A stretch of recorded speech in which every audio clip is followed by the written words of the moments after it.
Bonjour à tous et à toutes. Aujourd'hui, nouvelle vidéo sur l'élevage hersois. Donc aujourd'hui, ce sera une vidéo spéciale alimentation des animaux. Donc des lapins et des volailles. Du coup, je vais vous montrer ce que je donne et ce que je leur distribue tous les soirs et tous les jours. Donc, on va commencer par la bouffe des lapins. Donc les lapins, je leur donne de l'orge que j'ai ici, voilà, que je récupère chez un éleveur. Donc l'orge, je la paye entre 8 et 10 euros pour 50 kilos.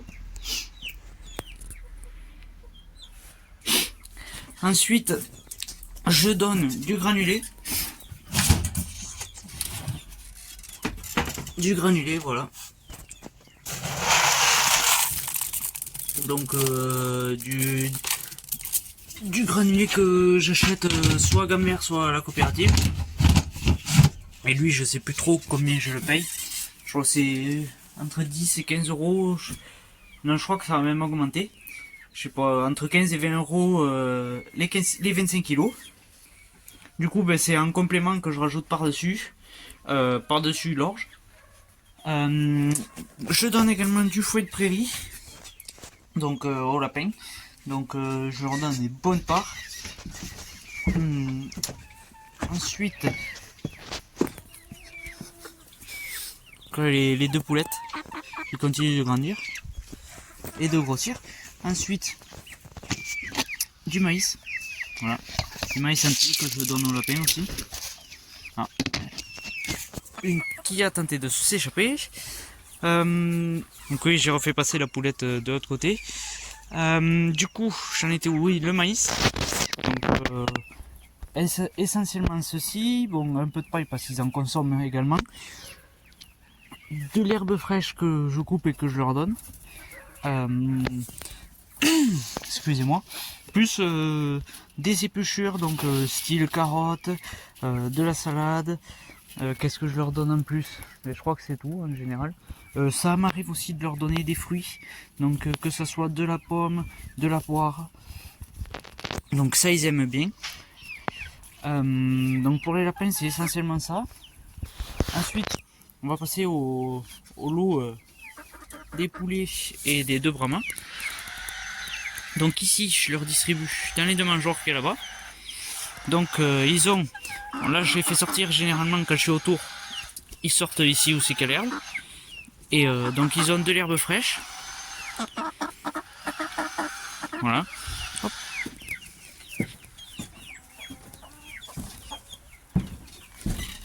Ils ont de l'herbe fraîche, plus un petit mélange que je fais moi-même.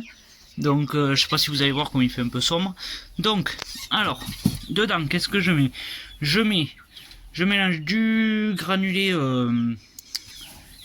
poulet de chair. Donc il y en a là. Je vais essayer de faire focus là. Donc c'est le granulé orange, jaune pardon, le sac qui est là, poulet de chair. Donc là je vais commencer à arrêter parce qu'ils sont déjà gros, c'est pas pour la consommation, c'est pour la reproduction. Du coup ça sert à rien de les faire engraisser. Mais je vais commencer à diminuer un petit à petit parce que c'est quand même l'hiver, donc il faut qu'ils prennent un peu de graisse, mais pas énormément. Ensuite je rajoute de la farine de blé et de maïs. Donc qui est ici, voilà, la bonne farine de blé et de maïs de cette année. Non, le maïs est de l'année dernière, le blé de cette année. Donc ça c'est essentiellement pour les poulets. Après j'ai rajouté donc du blé que j'ai ici. Voilà, je sais pas si on va voir. Je vais m'attraper. Hop. Donc que j'ai ici, voilà. Ça c'est pareil, c'est aux alentours de 13-15 euros les 50 kilos, un truc comme ça.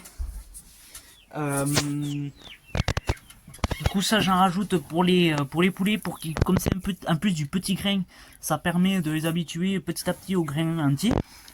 Les brahmas du coup ça rentre aussi dans leur ration. Et maintenant on va passer plus par la partie Brahma. Donc pour la partie Brahma, il y a de la févrole en farine que j'ai ici. Donc comme je vais essayer de vous la montrer. Donc là voilà. Voilà, ça fait le focus.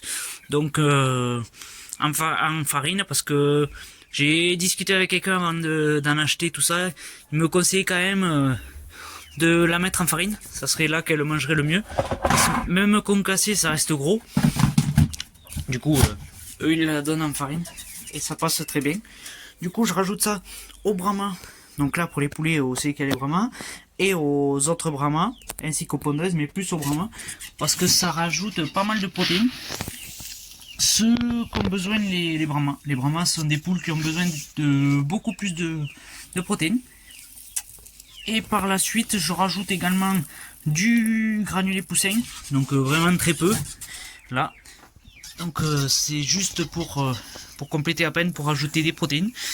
Et que je pense que je vais, avant l'hiver, là, je vais commencer à acheter du granulé spécial Pentado d'Endono pour ajouter encore plus de protéines. Et après, je rajoute du mélange pigeon. Du mélange pigeon. Donc ça, vous avez l'habitude. Il y a du maïs, du pois, du blé. Il y a quoi aussi? Il y a du sorgho. Donc bref, plein de choses. Là aussi, il y a pas mal de protéines.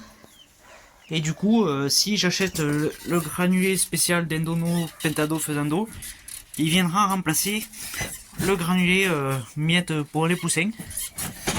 Du coup voilà, ça c'est mon mélange pour ce parc.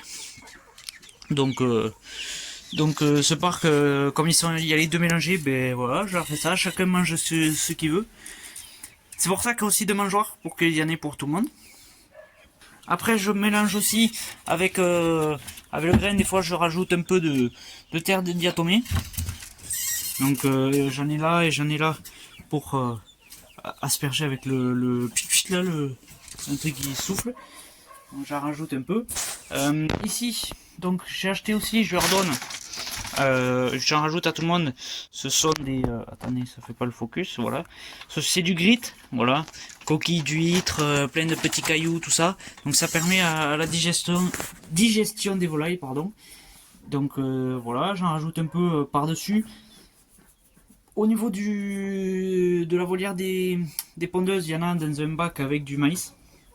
Et après pour eux, j'en rajoute un peu dans le mélange, comme pour les Brahma. Du coup ici, c'est mon stock de grains. Donc là il y a le mélange pigeon parce que j'en ai plus. Et après les granulés poussins, le copeau de bois. Je rajoute également une fois, 2 fois par semaine. Enfin une semaine ou alors toutes les 2 semaines, des verres de farine séchée. Donc c'est pareil, ça ramène pas mal de protéines. Les poules pondeuses, je leur fais des mélanges, voilà, en petite quantité, parce que sinon elles m'en gaspillent beaucoup. Du coup je leur mets du blé. En principe, pour mon mélange, je fais 2 doses de blé. Donc quand je dis dose, je parle avec 2 boîtes comme ça. Donc 2 doses de blé, une dose de févrole, une dose de maïs, une dose de mélange pigeon, une dose de granulé poule pondeuse. Donc là, voilà, du gros granulé poule pondeuse. Voilà. Donc c'est principalement ça l'alimentation de mes poules pondeuses. Donc là je vous rajoute un peu de farine parce qu'on arrive en hiver et elles sont pas très grasses. Donc c'est pour qu'elles prennent un peu plus de gras quoi. Et du coup voilà, elles en profitent un peu pas mal. Pour finir, donc après je suis, donc bien sûr les faisans ils mangent la même chose que les poules. Les pigeons, essentiellement du mélange pigeon. Même si ils viennent manger le mélange que je fais pour les poules, ils viennent en manger un peu. Donc je vois qu'ils mangent de tout. Après, bien sûr aussi les poules viennent manger le mélange pigeon. Pour finir, le mélange que je fais pour les poussins. Donc là, j'en ai plus. Donc là, ça va être essentiellement pour les Brahma. Parce que lui, je vais attendre encore un peu avant de lui mettre ce mélange. Donc c'est un mélange que je mets je mets 2 doses de granulés poussin pour 2 doses de farine que je mélange. Et du coup, je leur donne, je leur distribue ça. Et puis là, ils ont un peu plus d'un mois. Donc, dès qu'ils vont arriver vers avoisiner les 2 mois, je vais commencer à mettre du grain entier, donc du blé. Et voilà, même si j'ai commencé à essayer de leur faire voir s'ils picoraient dans les mains du mélange pigeon. Donc peut-être un peu avant, même vers 1 mois et demi, ils auront du grain entier. Et lui, celui qui est tout seul, donc il a essentiellement du granulé poussin. Vu qu'il est encore un peu plus jeune. Du coup, essentiellement du granulé poussin. Donc ce petit poussin, il grandit bien. Je vais essayer de vous le montrer. Donc on voit bien que la crête, elle est bien développée. Bon, c'est la race Leghorn. Du coup, si je dis pas de bêtises, c'est normal parce que même les poules, elles ont des crêtes énormes. Mais ça fait pas le focus. En fait, là, ça devrait faire le focus. Du coup, voilà, donc je sais pas trop. Mais pour moi, c'est un peu normal parce que les cornes, ça a beaucoup de. C'est une grosse crête. C'est une grosse crête. Donc, ici, ben, je crois que j'ai fait le tour. Même partout, j'ai fait le tour pour l'alimentation des bêtes. Qu'est-ce que... Non, j'ai rien d'autre. Après, si, en complément, un petit truc, je leur donne des escargots. Surtout les poules pondeuses, elles adorent ça. Elles aiment bien les escargots. Elles ont des fruits, donc poires. Je sais pas si vous voyez, mais il y a partout, il y a des petites cordes avec des nœuds qui pendent. Là, il y en a, il y a 3 ou 4 endroits avec où c'est que je pends des pommes et des poires. Comme ça, elles viennent picorer. Donc je leur donne ça. Des épluchures de pommes, de la salade, tout ça. Après, je rajoute aussi je leur fais des pâtés, donc avec une infusion de thym et tout ça. Du coup, après par-dessus, je rajoute du pain que je fais tremper. Et une fois que le pain est bien mou, je rajoute du granulé poussin, du granulé poulet et du granulé poule pondeuse, excusez-moi. Donc je mélange tout. Et puis après, une fois que ça fait un peu une pâte, là la dernière fois que je l'ai fait, ben, je l'ai raté parce que je l'ai refait. J'en ai refait. Après aussi, je rajoute de l'ortie séchée que je coupe en petit avec des coquilles d'œufs. Et ça, ils ont droit une fois par mois. Après aussi, dans l'eau, je rajoute du vinaigre de cidre. Du vinaigre de cidre. Je vais aller vous montrer tous les produits que j'utilise aussi. Après, j'utilise aussi un produit comme ça, c'est contre les poux. Donc là, normalement, on a fini la période des poux. Il fait plus chaud, du coup, j'espère qu'ils viendront plus. Après aussi, je mets du spray anti-gale. Donc, parce que je pensais que ma poule pondeuse, la noire, celle que j'appelle chocolatine, elle en avait. Donc, ben, j'en mets régulièrement. Ça, c'est pas mal. Après, je crois qu'ici, oui, j'ai fait le tour. J'ai fait le tour. On peut laisser ouvert. Ouais, je crois que j'ai fait le tour. Donc après, tout ce foin que vous voyez, ben, c'est pour empêcher la boue dans les parcs. Parce qu'il va pleuvoir toute la semaine.